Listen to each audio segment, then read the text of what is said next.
In the wake of the Israeli strike on Rafah, people are sifting through the debris that once was their home. The scene is difficult, especially for 75-year-old Hisham Abul Najah, who mourns the loss of his entire family. He says they were killed trying to escape the violence. My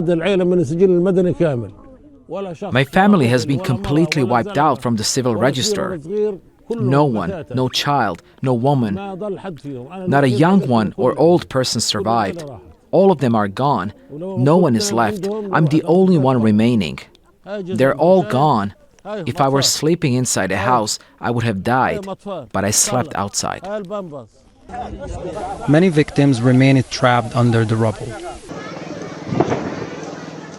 Israeli operations from both air and land are ravaging central and southern Gaza.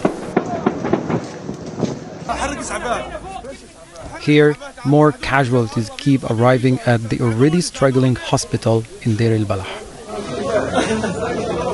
In Khan Younis, non-stop bombing has killed dozens of civilians.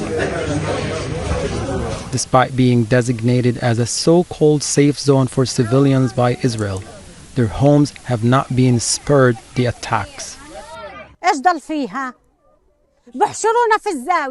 What else is left in Gaza?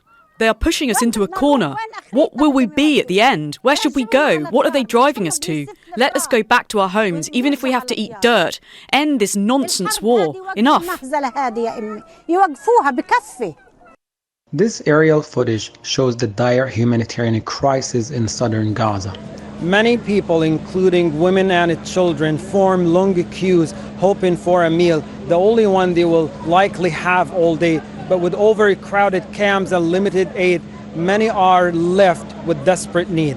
Hani, Mahmoud, Jazeera, Rafah, Gaza. Make sure to subscribe to our channel to get the latest news from Al Jazeera.